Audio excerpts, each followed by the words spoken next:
Hi there! Thank you so much for joining me today. This is Julie DiMatteo from thepaperpixie.com. I'm an independent Stampin' Up! Demonstrator in the US. And in this video tutorial, I have this adorable Valentine's mini handbag. This is a remake of a project that I shared back in August of 2017. And I was inspired by Elaine Jackson at Papercraft Button. I don't believe her blog is still active anymore, but I fell in love with that project back in 2017. And I wanted to remake it this time without using the envelope punch board. So I'll show you some tips and tricks, but I just love the way that this looks. We're going to actually be creating this from a 6x6" piece of designer series paper. So this is great if you partake in paper shares, and it's just such a really sweet little handbag here. I opted not to add handles this time, but it opens with a Velcro closure, and it's a pretty good sized treat holder. The base of the box is 1.5 inches by 1.5 inches, and it's 2.25 inches tall, but again, it does taper at the top. And I just love the way that those sides look. This paper comes from the True Love Designer Series paper, and it's actually a diagonal pattern, but the way that we put this together, it's gonna make those stripes vertical and horizontal. So let me show you how easy this is to make. We're starting with a 6" by 6" piece of the True Love Designer Series paper. And on my Simply Scored, I actually take a Sharpie and draw a line at the 6" mark. That's going to help me do some diagonal score lines. So I'm going to line up my True Love Designer Series paper piece along that black line, and I'm lining up corner to corner on the diagonal. I'm going to bring in my stylus, and we're going to score at 3 inches. I kind of start it on the groove and then bring it down to the paper to score. So 3, 5 1/4, 6 3/4, and 9. The important thing to do is make sure that you're holding this piece in place. Then I'm going to rotate it, and we're going to do the same thing, corner to corner. Again, we're going to score at 3, 5 1/4, 6 3/4, and 9. Now we can do this on the envelope punch board if you happen to have it. I will link to my original blog post, but the measurements on the envelope punch board is that you'll punch and score on the first side at 1 3/8 and 4 5/8, and then you just rotate around like you use the envelope punch board and do the punch and score the remainder of the sides. I do have a video tutorial for that mini handbag using the envelope punch board, so I'll link to that in my blog post. The next thing I'm going to do is fold and burnish on all the score lines. And I'm bringing in the template here. I'm kind of putting it on an angle so you can see that's where we did our 3 inch, 5 1/4, 6 3/4, and 9 inch score lines. And where those score lines intersect here at all these 8 different spots, we're actually going to cut out those little triangles. Now the envelope punch board does this for you. I just wanted to show you that we can do this without it. So I'm just going to come in. It's going to be a little bit hard to see here on the paper, but I am just removing those triangles where those score lines intersected, like so. So I'm just going to work my way around and do all 8 of those.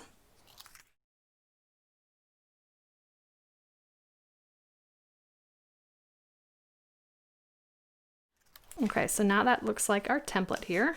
I've cut out all 8 of those intersections that are triangular pieces. All right, so now that we've done that, I'm gonna come in and we're now gonna fold on the diagonal here. Now, I've got this in sort of a diamond shape. I'm folding on the right score line there, the right vertical score line. And I'm just gonna put it's gonna be hard to see here on the camera, but I'll show you in just a minute. I'm putting the point of my bone folder right here at the intersection of these score lines. And I'm going to meet up this score line with this score line, and that's going to create our diagonal score line. And then I'll just come in, I'm going to just fold with my hands, but then come in and burnish with the bone folder. Now again, we've done this score line. Let me show you on the template what we're doing here. We are putting in these lines. Now, if you didn't want to manually fold these, you could put your 6 by 6 inch piece of paper back onto the Simply Scored, put it up into the left corner, and then you want to score at the 3-inch mark, but stop before this center diamond. And then you want to continue it down here, or you could just keep rotating it 3 inches, stop, 3 inches, stop, 3 inches, stop. That's how you could do that with the scoreboard. I like to just do this manually because it's just as easy, if not easier. So I'm just going to continue to do that all the way around, just turning a quarter of a turn and then creating those diagonal score lines. It'll make more sense when you have the paper in front of you, but we're lining up this score line with this score line, and that's then going to create our diagonal fold on the inside. Again, just keep rotating. I like to put the bone folder right there in the corner. Really helps you to get a nice straight fold there. And then the last one, like so. So your paper is going to look something like this once you've done all those diagonal score lines. Okay? So now we're going to look, and I want to determine which way I want the stripes to go on the front of my bag. I like them to go vertical, so these are going to be the sides. Okay, so I'm going to flip this over, and I'm actually going to glue these sides down.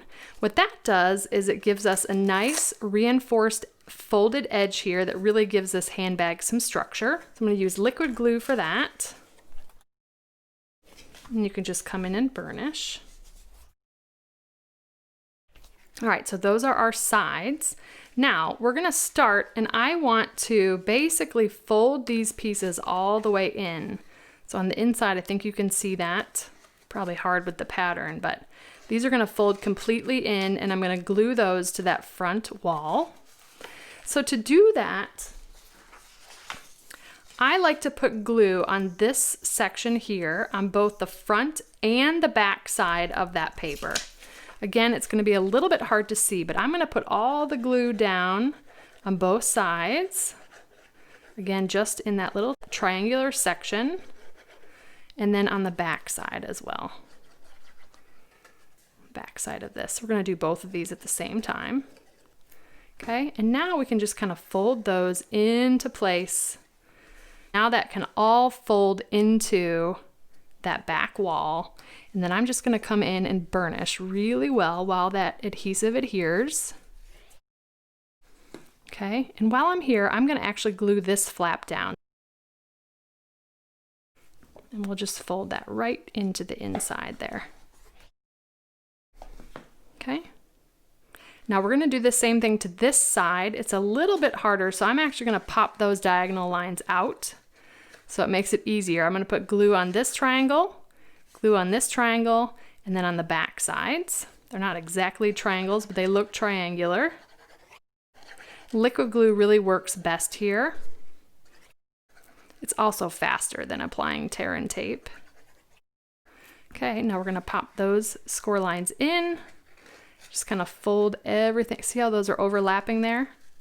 And then fold into place. Okay, just going to press from the inside now and then come in and burnish. All right, here's what I'm going to do next. I am going to kind of put my index fingers and thumbs on the corners here, and I'm going to pinch. I'm going to meet up the front with the back. I'm just pinching towards the top. And in doing so, you get this really nice rounded edge. You could score this, but I love the look of the roundness there, okay? So cute. I love this little handbag. Now to close this, I've got 5/8 of an inch thin clear fasteners from Velcro. I've got them linked on my favorites page at thepaperpixie.com/favorites. I found them on Amazon, and I'm gonna stick the loop side, which is the white side, just to the flap, okay, the inside of the flap. Pull the backing off of the clear side, which is the hook side. That's what I'm going to adhere to the front of this. So I'm just going to pinch, lining everything up and fold. And then I'm going to reopen this and then just press those Velcro dots into place so they stay put. How cute is that? You can put your treat in here. Now, because of the size, this is 1.5 by 1.5, you'll be able to fit a Ferrero Rocher, a Lindor truffle, some Hershey's Nuggets, a bunch of different little treats in there. Now remember, it does taper towards the top, but it's a pretty good size little treat holder. So let's do a little bit of decorating. All right, we're gonna be using 2 stamp sets here. We've got Punch Party, which is free with orders of $300 or more during celebration. And I'm gonna use this adorable little postage stamp border, as well as the little heart. And then for the sentiment, Something Sweet for Someone Sweet, comes from the Valentine Keepsake stamp set. You could also use this heart as well. Okay, so the trick here, I've got a cling stamp, which is our red rubber, and a photopolymer stamp. You want to stamp with the cling stamp first, okay? Because we're not able to see where we're stamping with this. So if you stamp with this one first, then you can come in with the photopolymer and we can see exactly where we're stamping. Then I'm going to come in with real red and stamp the heart just beneath the sentiment. Then we'll come with a rectangular postage stamp punch. And then I've got the kiss punch because I want to grab this heart, which I think is such an adorable little heart. And I'm going to start by adhering the heart to our little flap. Then I'm going to add a little matte black dot to that heart. Then I've got a pair of dimensionals, and we'll pop the sentiment here on the back. And there we have our mini handbag created without using the envelope punch board, but still using a 6 by 6 inch piece of designer series paper. And I love how cute these are. These would be so cute for Valentine's favors, for shower favors, all kinds of fun stuff by just changing up the stamp set and the paper and the colors. And I just love myself a cute little mini handbag. You can certainly add handles to this if you like. You'll see handles on my 2017 version, but there's just so many fun things you can do with this. So thank you so much for joining me today. If you enjoyed this video, please give me a thumbs up, subscribe to my channel, and hit that bell icon so you don't miss my next video. If you're interested in purchasing any of the Stampin' Up! Products I used today, they'll be linked in the description.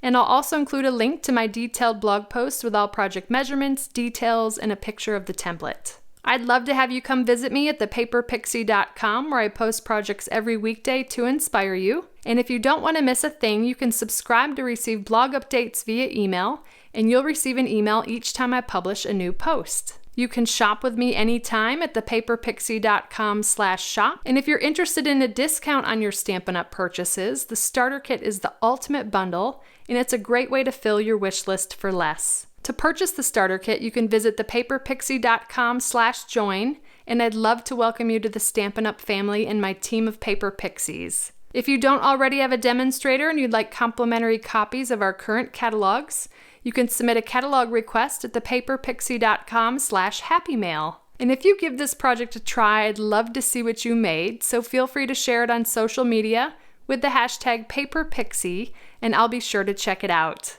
Thanks again for watching. I hope you have a wonderful and blessed day. Take care. Bye.